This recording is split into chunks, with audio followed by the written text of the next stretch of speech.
m'appelle Laurent Benarous et j'ai la charge des activités au sein du cabinet Roland Berger du Conseil au gouvernement. Nous avons eu le privilège de travailler à vos côtés ces 12 derniers mois au Gabon pour vous proposer aujourd'hui une feuille de route visant à la réduction des inégalités hommes-femmes. Cette initiative est d'abord venue de la société civile, qui a de fortes attentes, bien évidemment, sur ce sujet-là. Et ces attentes ont été catalysées par la Fondation Sylvia Bongo Ondimba, qui a constitué un comité de pilotage de haut niveau, regroupant à la fois des personnalités de la société civile et des institutions, toutes expertes, sachantes, soit par leur propre expérience, soit par leur rôle aujourd'hui dans les institutions, sur la condition de la femme et son amélioration. Sous la supervision de ce comité de pilotage, nous avons convenu d'établir un état des lieux aussi précis, quantifié, irréfutable que possible de la situation de la femme au Gabon. Ça a été notre premier travail qui a été livré puis validé par ce comité de pilotage. Puis nous avons réalisé un benchmark, une comparaison de la situation du Gabon au regard d'autres géographies comparables ou plus distantes, soit géographiquement, soit dans leur processus de développement. Et enfin, fort de ces deux éléments, le diagnostic local et le benchmark international, nous avons abouti aux recommandations que nous allons avoir le plaisir de vous présenter aujourd'hui.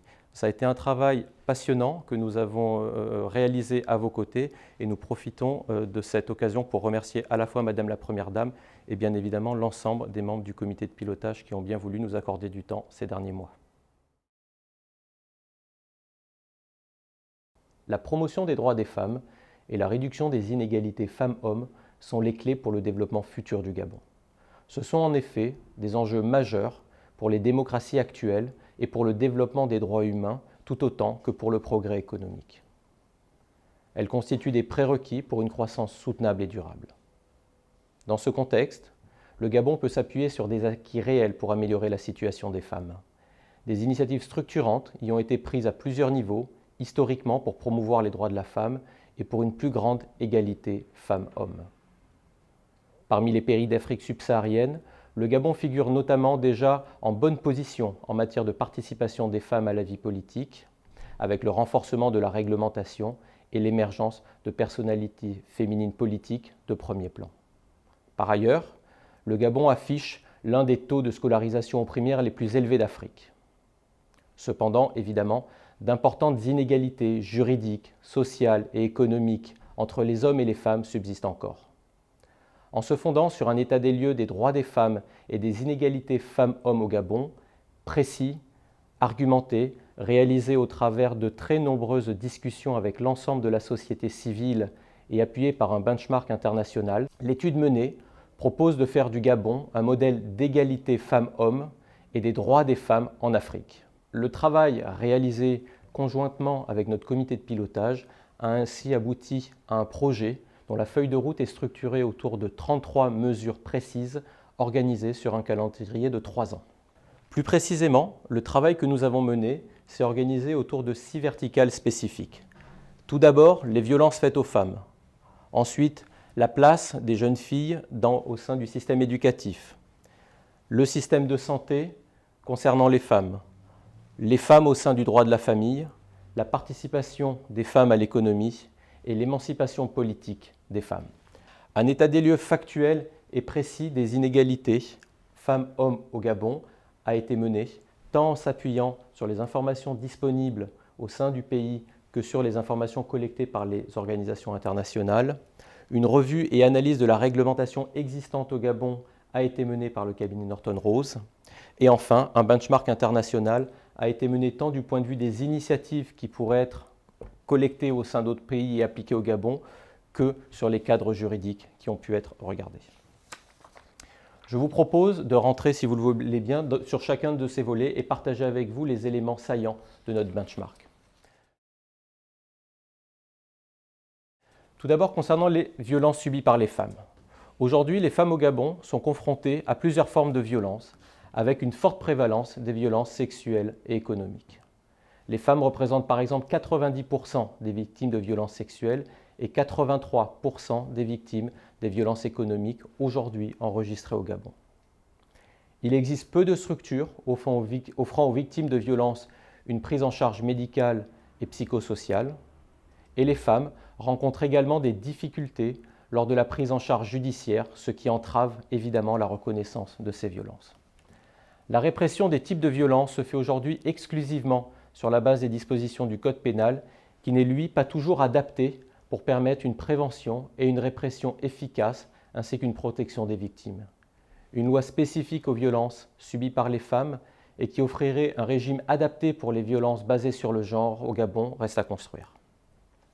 Par ailleurs, si les agressions sexuelles et le viol sont définis et assortis de sanctions pénales, le viol conjugal, lui, ne fait pas l'objet de dispositions particulières ni constitue une circonstance aggravante. Enfin, les femmes en situation de veuvage, qui sont largement majoritaires parmi les conjoints survivants, peuvent parfois subir des pratiques discriminatoires avec notamment l'application du lévirat. Pour ce qui concerne l'accès des jeunes filles à l'éducation, au niveau national, l'accès à l'école est paritaire, la scolarisation des jeunes filles étant même légèrement supérieure à celle des jeunes garçons. Cependant, ce taux de scolarisation décroît au fil des cycles avec une forte disparité entre les provinces. Au moment du passage au collège, par exemple, on constate ainsi une déperdition scolaire forte pour les jeunes filles et un important absentéisme. Les grossesses précoces, bien sûr, qui concernent 50% des 15-19 ans, ont un impact extrêmement négatif sur la scolarité. Sur ce sujet, plus de 50% des élèves mères redoublent ou abandonnent l'école l'année de leur première grossesse, même si depuis 2004, le Gabon s'efforce de permettre aux jeunes filles de reprendre leurs études après l'accouchement. Bien que des dispositifs d'éducation sexuelle soient mis en place dans les écoles, ils semblent encore insuffisants. Par l'organisation de conférences-débats dans ces écoles, des ONG, la société civile, les associations parviennent pour l'instant à sensibiliser environ 6 000 élèves chaque année à l'éducation sexuelle et à la prévention des violences. Un chiffre qui reste encore, bien sûr, limité. La banalisation de certaines pratiques dans le milieu scolaire est aussi particulièrement inquiétante, avec 9% des auteurs de grossesses précoces qui seraient imputables au corps enseignant. Par ailleurs, 20% des auteurs de ces grossesses précoces seraient des hommes âgés avec un fort niveau de vie. Les violences en milieu scolaire ne semblent pas faire l'objet de poursuites et il n'existe pas de dispositif légal préventif et répressif spécifique pour ce type de violence. Enfin, les femmes sont encore sous-représentées dans l'enseignement supérieur, notamment dans les filières scientifiques, et surreprésentées dans certaines formations en management. Si ces femmes parviennent à accéder à la formation professionnelle, elles sont toutefois sous-représentées dans les filières techniques à vocation industrielle. Concernant la santé, le Gabon souffre d'un retard sur plusieurs indicateurs de santé par rapport aux objectifs de développement et aux standards mondiaux, notamment sur 1. L'espérance de vie des femmes, qui est de 68 ans contre 75 ans en moyenne dans le monde, 2. Le taux de mortalité maternelle, 3. Le taux d'utilisation de contraceptifs qui s'établit à 34% pour les femmes gabonaises. Si le Gabon connaît une évolution favorable de la mortalité maternelle et infantile, grâce notamment au renforcement des conditions de prise en charge des grossesses et des accouchements, la mortalité maternelle reste loin des objectifs de développement du millénaire fixés par l'ONU. Des enjeux clés subsistent, tels que l'accompagnement des naissances, la clandestinité de l'avortement et le nombre insuffisant de médecins et de personnel d'accouchement par rapport aux standards mondiaux. Le Gabon, aujourd'hui, affiche un ratio de 8 médecins pour 10 000 habitants, contre 13 dans le reste du monde. L'avortement est une pratique illégale, clandestine et dangereuse. Pourtant, près d'un quart des femmes gabonaises y ont aujourd'hui recours, principalement pour des raisons d'ordre économique. Les avortements clandestins constituent ainsi la deuxième cause de décès maternel, 50% d'entre eux étant pratiqués à la maison et sans assistance d'un personnel médical. Dans ce contexte, le Gabon vient d'ouvrir la possibilité de l'avortement au cas de la mineure en détresse, ce qui constitue une grande avancée dans la lutte contre les grossesses précoces. La prévalence du VIH est 2 fois plus élevée chez les femmes que chez les hommes aujourd'hui, en raison de facteurs biologiques, mais qui sont aggravés par des comportements davantage à risque du côté des femmes. Des progrès sont néanmoins à souligner, comme la sensibilisation des femmes au dépistage et la diminution des cas de transmission du VIH de la mère à l'enfant. Cependant, les mesures prises ne semblent pas encore suffisantes, l'épidémie de VIH touchant encore 4% de la population des 15-49 ans. Sur le champ de la contraception, son autorisation en 2000 et les efforts pour promouvoir les méthodes contraceptives modernes commencent à porter leurs fruits. Son utilisation doit encore néanmoins progresser puisque seulement un tiers des femmes gabonaises utilisent aujourd'hui un moyen de contraception moderne. Enfin, des efforts sont réalisés sur la prévention et le dépistage des cancers du sein et du col de l'utérus, notamment grâce à la Fondation Sylvia Bongo Mdiba, qui mène de nombreuses actions dans ce domaine depuis des années. Toutefois, les cancers féminins restent l'une des premières causes de décès des femmes au Gabon. En matière de droit de la famille, contrairement au principe d'égalité posé par la Constitution, le Code civil pose le principe selon lequel le mari est le chef de famille auquel la femme doit obéissance, et de ce statut découlent des règles discriminantes pour les femmes. 10% des mariages civils s'achèvent par un divorce. Le droit commun, régissant les divorces, présente encore des dispositions inégalitaires à la défaveur des femmes. 48% des mariages ne sont pas déclarés, ce qui conduit à une plus grande vulnérabilité des femmes, notamment lors de l'héritage, dans les cas de séparation imposée et de désaveu de paternité. La dot joue un rôle important dans la société, notamment dans les relations entre les familles. Cependant, elle est source de discrimination à l'égard de la femme et la rend davantage vulnérable. Cette pratique a été interdite par la loi, sauf si elle est symbolique. Mais dans les faits, les sanctions ne sont pas appliquées. La polygamie est une pratique profondément ancrée dans la société gabonaise, qui concerne 9% des hommes mariés et près de 22% des femmes mariées. Si cette pratique est légale et reconnue dans un régime matrimonial adapté, dans les faits, elle génère de l'insécurité juridique pour la femme et entretient indirectement le mariage coutumier lors du mariage de la seconde épouse. Les femmes en situation de veuvage, largement majoritaires parmi les conjoints survivants, peuvent faire l'objet de spoliations par leur belle famille, le patrimoine devant traditionnellement rester dans les familles du mari défunt, surtout en cas de mariage coutumier ne donnant aucun droit en cas de succession. Par conséquent, dans la pratique, 20% des veuves se considèrent comme spoliées, et à cela s'ajoute le maintien des pratiques rituelles qui portent atteinte à la dignité humaine et menacent ces femmes d'exclusion sociale. Pour ce qui concerne l'économie, l'emploi salarié au Gabon est caractérisé par l'importance du secteur primaire, la concentration des salariés, mais aussi malheureusement par un taux d'activité des femmes encore trop faible. 21% des femmes en âge de travailler sont aujourd'hui au foyer.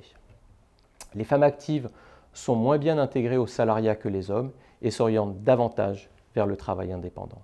26% des femmes occupées travaillent dans le privé et 35% sont à leur compte. Au sein des grands groupes, les enjeux d'égalité femmes-hommes sont bien pris en compte, mais les femmes restent néanmoins faiblement représentées dans le management au plus haut niveau. Le constat identique est fait dans les grades supérieurs de la fonction publique. Par ailleurs, l'accès au financement, donc à l'entrepreneuriat, reste difficile aux femmes. Enfin, des préjugés sexistes et le harcèlement restent parfois ancrés dans la pratique de certaines entreprises en dépit d'une loi spécifique à ce sujet. Les femmes ne signalent d'ailleurs pas toujours les abus dont elles sont victimes en raison de barrières socio-culturelles et peu de poursuites sont réellement engagées. La place des femmes dans le monde politique au Gabon. En dépit de nominations de femmes au plus haut niveau de l'État, le Gabon présente une part encore trop faible d'élus femmes dans les instances nationales et les collectivités locales, puisque les femmes aujourd'hui ne représentent que 18% des effectifs à l'Assemblée nationale et au Sénat, et 13% au sein des collectivités territoriales. La loi fixe néanmoins un quota de 30% de femmes dans les emplois supérieurs de l'État. Néanmoins, cette obligation ne s'accompagne pas des textes d'application nécessaires ni des sanctions. En revanche, le quota de 30% des candidatures des femmes aux élections prévues par la loi est, lui, assorti de sanctions en cas de non-conformité. De leur propre aveu, les femmes qui souhaitent aujourd'hui prendre davantage part à la vie politique sont confrontées à un plafond de verre et à des campagnes de dénigrement parfois qui les dissuadent de prendre des postes à responsabilité.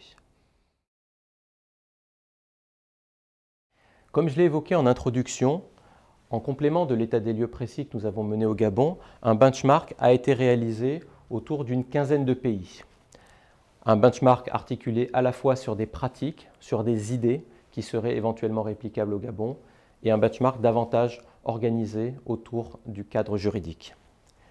Quelques idées, par exemple, le traitement du retour à l'école des jeunes filles ayant été confrontées à une grossesse précoce qu'on a pu observer au Rwanda pourrait être répliqué au Gabon.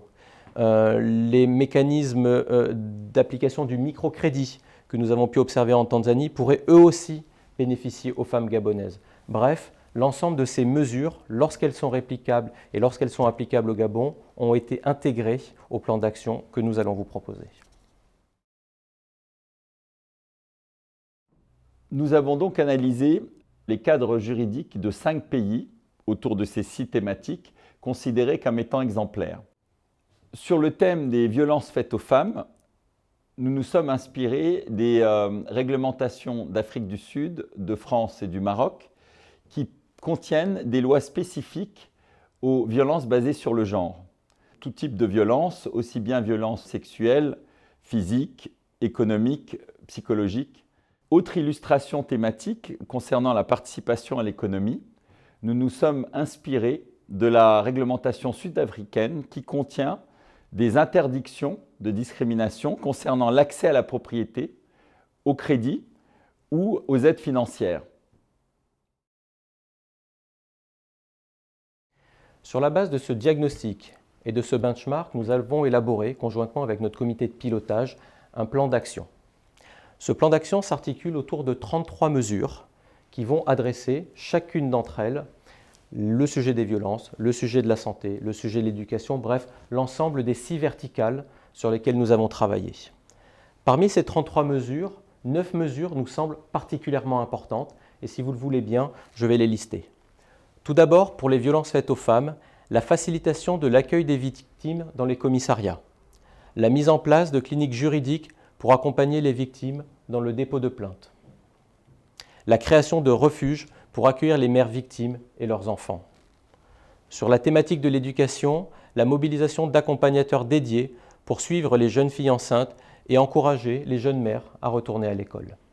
Sur l'axe de la santé, l'élargissement de la notion d'état de détresse concernant l'avortement, l'organisation, la mise en place de bus de sensibilisation à la contraception et la distribution gratuite de contraceptifs.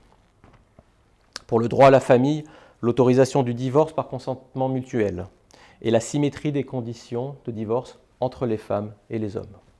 Enfin, sur une dernière dimension, ce que nous avons qualifié la diplomatie femme, c'est-à-dire la participation de la femme et de sa condition au Gabon dans le rayonnement du Gabon à la chaîne internationale et en Afrique en particulier, la mise en place d'un observatoire du droit des femmes qui permettra de mesurer, de préciser l'avancement et les progrès des mesures que nous vous proposons. Les 33 mesures que nous avons préconisées ont été pour chacune d'entre elles organisées au sein d'un plan d'action global.